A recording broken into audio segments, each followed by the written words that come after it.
Hello student, my name is Tarun Kumar. तो आज के वीडियो में हम लोग क्लास 10th का फर्स्ट चैप्टर इकोनॉमिक्स का क्या करेंगे हम लोग इसका क्वेश्चन से करेंगे जिसका नाम है अर्थव्यवस्था एवं इसके विकास का इतिहास। उससे पहले दो बात जान लीजिए आप लोग कि जो अर्थ क्या कहा जाता है, जो एक मिनट थोड़ा इनको छोटा कर ले, बहुत बड़े बड़े लिखा जा रहे हैं। चलिए देखिए, इकोनॉमिक्स का पिता एडम स्मिथ को कहा जाता है। एडम स्मिथ, ठीक है। इन्होंने अपना एक पुस्तक प्रकाशित किया था 1776 में, ठीक है। नाम था an inquiry into the natural and cause of wealth of nation, ठीक है। चलिए अब इनका क्वेश्चन सर देखते हैं आप याद रखिएगा क्या कहा जाता है। इकोनॉमिक्स का पिता एडम स्मिथ को कहा जाता है। इनके द्वारा एक पुस्तक प्रकाशित किया था तो 1776 में, ठीक है, ठीक है।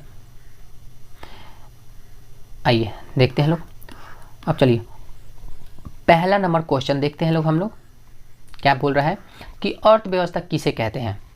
तो अर्थव्यवस्था ऐसा ढांचा होता है या तंत्र है जिसके अंतर्गत विभिन्न प्रकार की आर्थिक क्रियाएं संपादित की जाती है, जैसे कृषि, उद्योग, व्यापार, बैंकिंग, बीमा, परिवहन तथा संचार इत्यादि, ठीक है। मतलब आर्थिक क्रियाएं क्या अर्थशास्त्र में, अर्थव्यवस्था में की जाती है, ठीक है। दूसरा नंबर क्वेश्चन देखिए, मिश्रित अर्थव्यवस्था। मिश्रित अर्थव्यवस्था क्या होता है? तो ये देखिए मिश्रित अर्थव्यवस्था ही गलती है, ये रहा मिश्रित। तो देखिए उत्तर, मिश्रित अर्थव्यवस्था ये वाला यहाँ पे पेस्ट करिएगा मिश्रित अर्थव्यवस्था निजी तथा सरकार दोनों की मिलीजुली अर्थव्यवस्था होती है। ऐसी अर्थव्यवस्था में पूंजीवादी और समाजवादी दोनों अर्थव्यवस्थाओं का मिश्रण रहता है। उत्पादन के कुल साधनों का स्वामित्व सरकार तथा निजी व्यक्तियों के पास रहता है। जैसे भारत में क्या होता है बाबू, मिश्रित अर्थव्यवस्था पाया जाता है। अब मिश्रित अर्थव्यवस्था है भी, भारत में मिश्रित अर्थव्यवस्था ही है।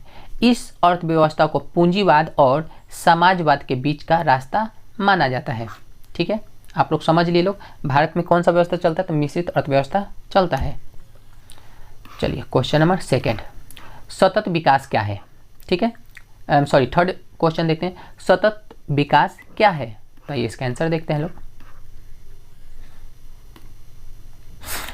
सतत विकास का शाब्दिक अर्थ ऐसा विकास जो जारी रहे, टिकाऊ बना रहे। सतत विकास में न केवल वर्तमान पीढ़ी बल्कि भावी पीढ़ियों के विकास को भी ध्यान में रखा जाता है, ठीक है। ब्रुंडलैंड आयोग ने सतत विकास के बारे में बताया है कि विकास की वह प्रक्रिया जिसमें वर्तमान की आवश्यकताओं के बिना भावी पीढ़ी की क्षमता योग्यताओं को समझौता किए बिना पूरी की जाए, ठीक है। सतत विकास अगर एक शब्द में बोला जाए तो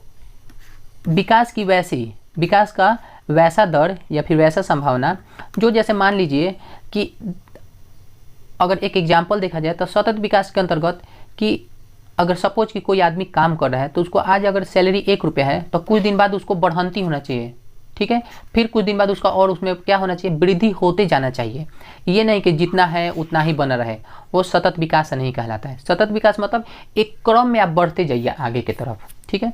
तो वैसे विकास सतत विकास कहलाते हैं। चलिए आगे ये आर्थिक नियोजन क्या है। क्वेश्चन नंबर 4 देखते हैं कि आर्थिक नियोजन, ठीक है। आइए देखते हैं आर्थिक नियोजन का अर्थ राष्ट्रीय की प्राथमिकताओं को ध्यान में रखते हुए समयबद्ध तरीकों से सामाजिक और आर्थिक उद्देश्य की प्राप्ति के लिए उपलब्ध संसाधनों का नियोजित एवं समावेशित तरीके से विभिन्न विकासात्मक क्रियाओं में उपयोग करना आर्थिक नियोजन कहलाता है, ठीक है। थोड़ा इनका कलर चेंज करने दीजिए, ठीक है बाबू। आइए आगे देखिए और क्या है कि भारत में नियोजन का मुख्य उद्देश्य आर्थिक विकास की दर को बढ़ाना उद्देश्य एवं कृषि को आधुनिक करना, ठीक है। आज भी भारत में देखिएगा बहुत सारे गाँव में कि आज भी लोग क्या करता है, तो खेत जोतवाने के लिए बैल उल का सहारा लेता है लोग, या फिर मतलब वैसा पुराने ही तौर तरीके का इस्तेमाल करता है लोग। तो आज उन लोग को टेक्नोलॉजी चाहिए जिससे वो लोग क्या करें, अपनी किसानी में या फिर बहुत सारे क्षेत्र में टेक्नोलॉजी की मदद चाहिए जिससे वो और विकास कर सके। ठीक है। और आप एक और बात जानते हैं लोग कि बिहार में मुख्यतः ज़्यादातर लोग कृषि पे ही डिपेंड रहता है लोग सबसे ज़्यादा। ठीक है। तो इन्हें क्या देना चाहिए, तो आधुनिकीकरण करना चाहिए थोड़ा सा, जिससे इनका विकास हो सके। क्वेश्चन नंबर 5 देखिए, मानव रिपोर्ट क्या है। ठीक है। तो मानव रिपोर्ट आइए पहले बताते हैं। मानव विकास रिपोर्ट संयुक्त राष्ट्र द्वारा प्रकाशित किया जाता है। यह संयुक्त राष्ट्र विकास कार्यक्रम का एक हिस्सा है। विश्व के विभिन्न देश, खासकर विकासशील देशों की तुलना, जैसे स्वास्थ्य, शैक्षिक स्तर, प्रति व्यक्ति आय को ध्यान में रखकर यह रिपोर्ट तैयार किया जाता है। मतलब किसी देश को जानने के लिए वहाँ के आदमियों को क्या क्या चीज़ को देखना चाहिए, तो प्रति व्यक्ति आय, उन लोग का स्वास्थ्य कैसा है, पढ़ाई लिखाई कैसा है। ठीक है। ये सब चीज़ देखा जाता है और जो देश में ये सब कुछ अच्छा माना जाता है, जैसे कि किसी व्यक्ति का स्वास्थ्य भी अच्छा है, किसी नहीं पूरा देश का स्वास्थ्य भी अच्छा है, पढ़ाई लिखाई भी अच्छा है। ठीक है। अब प्रति व्यक्ति आय भी अच्छा है, तो उस देश को हम लोग क्या, विकसित देश कहा जाता है। लेकिन ये विकासशील देशों के लिए बात कहा जा रहा है। फॉर एग्जांपल के लिए हमारा इंडिया। ठीक है। और सबसे अच्छा अगर देखा जाए कि अमेरिका का ये हर एक चीज़ में अमेरिका इन सब में आगे है। स्वास्थ्य स्तर भी वहाँ पर ठीक है, शिक्षा स्तर भी ठीक है और प्रति व्यक्ति आय भी सही है। लेकिन हम लोग अभी विकासशील में है, इंडिया भी क्या है, विकासशील में है। चलिए क्वेश्चन नंबर 6, आधारिक चाहे आंतरिक संरचना पर प्रकाश डालें। चलिए उत्तर क्या बोल रहा है कि आधारिक संरचना का मतलब वैसे सुविधाओं तथा सेवाओं से है जो देश के आर्थिक विकास के लिए सहायक होते हैं। वे संसाधन हैं जैसे स्कूल, कॉलेज, अस्पताल, बिजली, परिवहन, संचार, बैंकिंग आदि देश के आर्थिक विकास के प्रमुख आधार है। इन्हें देश का आधारित संरचना कहा जाता है। मतलब ये किसी देश में इतना चीज़ चाहिए, स्कूल भी चाहिए, कॉलेज भी चाहिए, अस्पताल भी चाहिए, बिजली भी चाहिए, परिवहन चाहिए, संचार चाहिए, बैंकिंग चाहिए इत्यादि। ये सब चीज़ होना चाहिए किसी देश में, तभी वो देश के लिए आधारित संरचना होता है। ठीक है। आगे देखते हैं लोग। अब दीर्घ उत्तरीय क्वेश्चन देखते हैं लोग। चलिए दीर्घ उत्तरीय क्वेश्चन देखते हैं लोग। देखिए, अर्थव्यवस्था की संरचना से आप क्या समझते हैं, इन्हें कितने भागों में बांटा जाता है। तो बाबू इसको तो 3 भागों में बांटा गया है भारत में। तो भारत में क्या, सभी जगह पे मोस्टली 3 ही भाग में बांटा जाता है। चलिए जैसे अब यहाँ पे आइए लोग, उत्तर छूट गया है। अर्थव्यवस्था की संरचना का मतलब विभिन्न उत्पादन क्षेत्रों से है, क्योंकि अर्थव्यवस्था में विभिन्न प्रकार की आर्थिक क्रियाओं को संपादित किया जाता है, जैसे कृषि, परिवहन, संचार, उद्योग, व्यापार, बैंकिंग, बीमा, बिजली इत्यादि को हम लोग क्या करते हैं बाबू, यूज में लाते हैं लोग। चलिए इसके आगे देखते हैं लोग। अब इन क्रियाओं को बांटा कितने भागों में गया है, तो देखिए, तो इन क्रियाओं को मोस्टली 3 भाग में बांटा गया है। इन भारत में भी और जगह पे भी 3 ही भाग में बांटा जाता है। अधिकतर देशों में तो यही चलता है।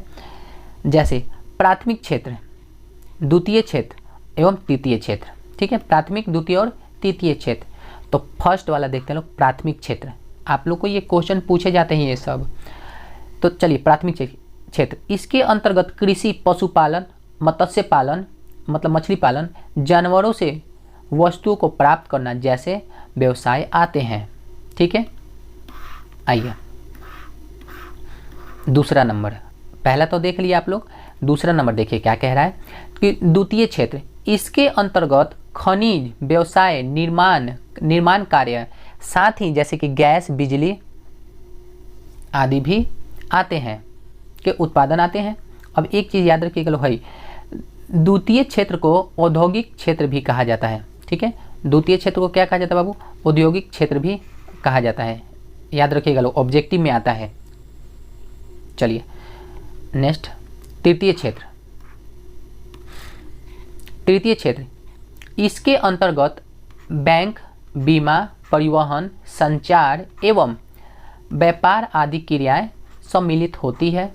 ये क्रियाएं प्राथमिक एवं द्वितीय क्षेत्रों की क्रियाओं को सहायक प्रदान करता है, मतलब ट्रांसपोर्ट का काम प्रदान करता है, इसलिए हम इसे सेवा क्षेत्र भी कहते हैं। ठीक है, सेवा क्षेत्र भी कहा जाता है। यहाँ पे हम लिख भी दिए, तृतीय क्षेत्र को क्या कहा जाता है, तो सेवा क्षेत्र के नाम से जाना जाता है। ठीक है, चलिए, बहुत इंपॉर्टेंट क्वेश्चन है, आप लोग ध्यान में रख के पढ़िएगा लोग, अपना क्वेश्चन सर यहाँ से बना लीजिएगा लोग। पेपर अब तो हर एक मंथली बिहार में पेपर होने लगा। चलिए, हम कोशिश करेंगे कि ये पूरा का पूरा चैप्टर इस वीक में हम फिनिश कर दें क्वेश्चन सर करवा के। उसके बाद इन सबको हम आप लोगों को बहुत अच्छा से नोट्स प्रोवाइड करवा देंगे। ठीक है, उसमें इन सबसे ज़्यादा चीज़ रहेगा। चलिए, क्वेश्चन नंबर 2, आर्थिक विकास क्या है, आर्थिक विकास तथा आर्थिक वृद्धि में क्या अंतर है। तो आइए देखते हैं लोग। आर्थिक विकास का परिभाषा आर्थिक प्रोफेसर मेयर एवं बाल्डेवियन के अनुसार विकास एक ऐसी प्रक्रिया है जिसके द्वारा दीर्घकाल में की वास्तविकता राष्ट्रीयता आय में वृद्धि होती है। ठीक है, मतलब क्या होता है कि अब देखिए, ये आर्थिक विकास क्या बोल रहा था, मतलब जो बहुत सारे ऐसे वैज्ञानिक हैं, इनके बारे में अपना अपना क्या किए हैं, तर्क दिए हैं कि मतलब कि एक व्यवस्था जिसमें क्या करे, वास्तविक राष्ट्रीयता के आय में वृद्धि हो। ठीक है, नेक्स्ट देखा जाए, अर्थशास्त्रियों ने इसके अंतर को बताया है। अब देखिए, अर्थशास्त्रियों ने इनके अंतर बताते हुए कहा है कि आर्थिक विकास शब्द का प्रयोग विकासशील देशों के लिए किया जाता है। ठीक है, आर्थिक विकास शब्द का प्रयोग विकासशील देशों के लिए किया जाता है के संबंध में किया जाता है, जबकि आर्थिक वृद्धि का शब्द का प्रयोग विकसित अर्थव्यवस्था के संबंध में किया जाता है। ठीक है बाबू, आर्थिक मतलब कि विकासशील, ठीक है, और आर्थिक वृद्धि मतलब कि जो विकसित पहले से ही हैं, जो विकसित देश है उनके लिए ये शब्द का यूज किया जाता है, आर्थिक वृद्धि। ठीक है, आगे देखते हैं लोग। आर्थिक विकास की कुछ मापों को या फिर कुछ सूचांकों के द्वारा करें। अब देखिए, आर्थिक विकास की माप कुछ सूचांकों के द्वारा। तो देखिए, हम लोग कैसे पता करेंगे कि कोई देश अच्छा है कि खराब है, या फिर उसका आर्थिक स्थिति कैसा चल रहा है। तो देखिए कैसे कैसे पता करते हैं लोग। तो पहला, आर्थिक विकास की माप के लिए कुछ सूचांक निम्नलिखित हैं। पहला, पर कैपिटल इनकम। ठीक है, प्रति व्यक्ति आय कितना है। तो देखिए, इनको थोड़ा सा ऊपर ले चलें। चलिए देखिए, आर्थिक विकास को मापने का एक सही सूचांक प्रति व्यक्ति आय भी है। देश के सभी नागरिकों की औसत आय को प्रति व्यक्ति आय कहते हैं। कुल मौद्रिक आय में कुल जनसंख्या से भाग दिया जाता है, जो भागफल आता है वही प्रति व्यक्ति आय कहलाता है।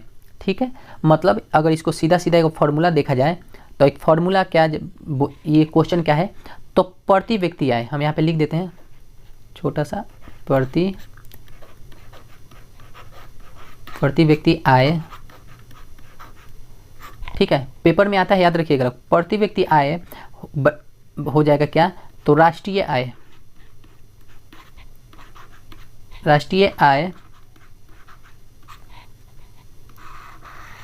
अब बटा में हो जाएगा क्या बाबू, बटा में क्या ले, देश की कुल जनसंख्या, देश की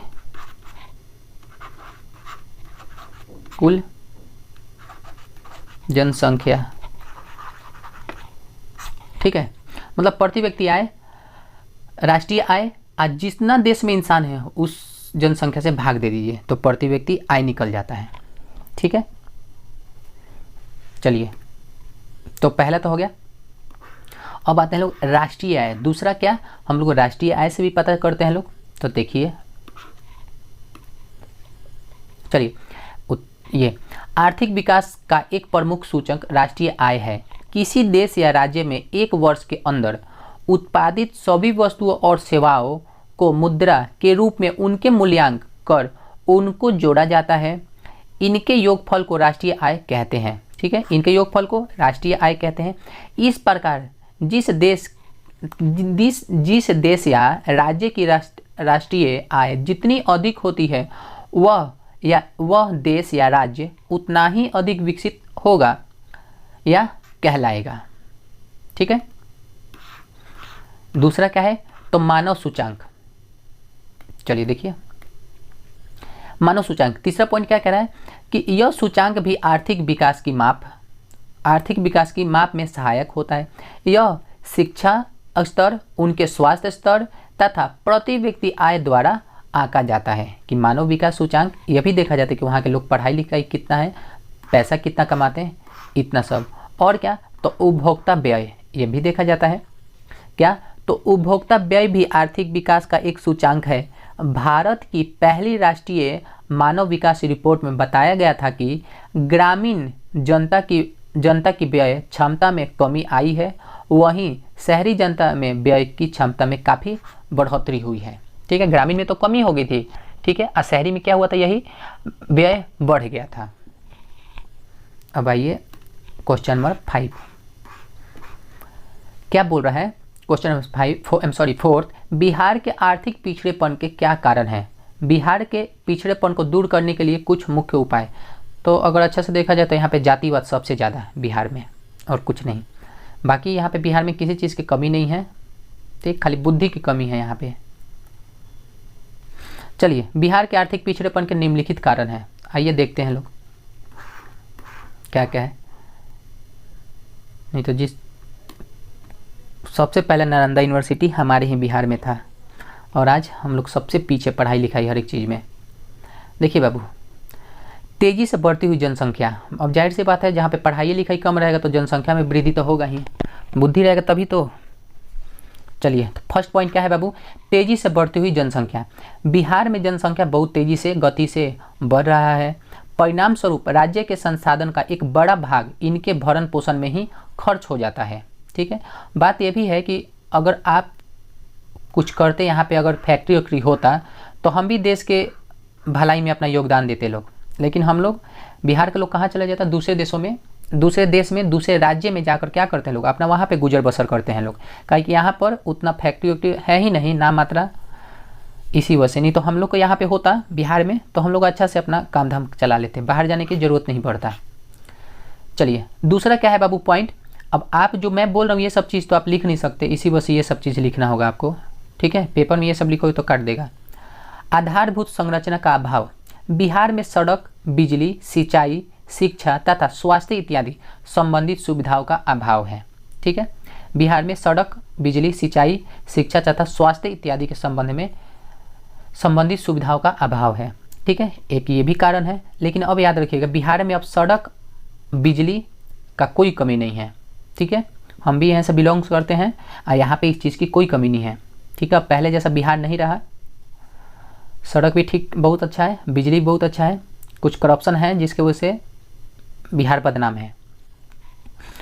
अब आइए, कृषि पर निर्भरता। बिहार की जनसंख्या का एक बड़ा भाग, हम ऊपर ही बताए थे कि बिहार के लोग ज़्यादातर कृषि पे ही क्या होता है, डिपेंड होता है। अब वो भी किस पे, तो मौसम पे, जलवायु पे ही क्या होते हैं लोग, मतलब निर्भर रहते हैं लोग। बारिश आएगा तो फसल अच्छा होगा, ना तो नहीं होगा, ना तो फसल खराब हो जाता है। सब आदमी के पास उतना पैसा नहीं है जो बोरिंग करवाए या फिर दूसरे माध्यम से पानी सिंचाई करवा सके। इसी वजह से और तीसरा अगर पॉइंट दिया जाता है तो कृषि पर निर्भरता है। बिहार की जनसंख्या का एक बड़ा भाग केवल कृषि पर ही निर्भर करता है, लेकिन यहाँ की कृषि काफ़ी पिछड़ी हुई है। ठीक है, अब जाहिर सी बात है, जहाँ का तकनीकी अच्छा नहीं रहेगा तो वो तो पिछड़ापन तो होगा ही। अब दूसरे राज्यों जैसा हम लोग उतना नहीं कर पाते हैं। चलिए, और एक चीज़ और, अगला पॉइंट क्या है, बाढ़ तथा सूखा से क्षति। बिहार राज्य समय असमय इन दोनों ही कारण से तबाह रहता है। भरपूर कृषि फसल उपज की कमी है। ठीक है, ये सब टेक्नोलॉजी के जहाँ कमी रहेगा वहाँ पे इन सब चीज़ का होना जरूरी है। और आइए, औद्योगिक पिछड़ापन। बिहार में उद्योग का बहुत बड़ा अभाव है। ठीक है, अब देखिए, झारखंड के अब यहाँ पे झारखंड छूट गया। झारखंड के बंटवारे के फलस्वरूप खनिज संसाधन तथा बड़े उद्योग झारखंड में चले गए थे। ठीक है, राज्य का जब बंटवारा हुआ था झारखंड का, तो वहाँ पे क्या हुआ था, यहाँ एक चीनी मिल था, वो भी बंद करवा दिया गया था। ठीक, वो ख़त्म हो गया। पता ना कोई यहाँ पे ध्यान दे जिसके वजह से हम लोग फिर से जिए। लेकिन अब आप लोग को पता होना चाहिए, नालंदा यूनिवर्सिटी अब खुल गया है और धीरे धीरे अब थोड़ा सा बदलाव होगा बिहार में, अब बहुत अच्छा, बहुत तेज़ी से होगा।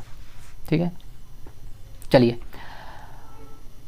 और देखिए आगे, गरीब राज्यों की गिनती में बिहार का नाम सबसे ऊपर आता है। ठीक है, यहाँ के लोग की प्रति व्यक्ति आय औसत राष्ट्रीय आय से काफ़ी कम है, ये बात ठीक है। आइए और आगे चलते हैं। बिहार के पिछड़ेपन से हम लोग दूर कैसे कर सकते हैं?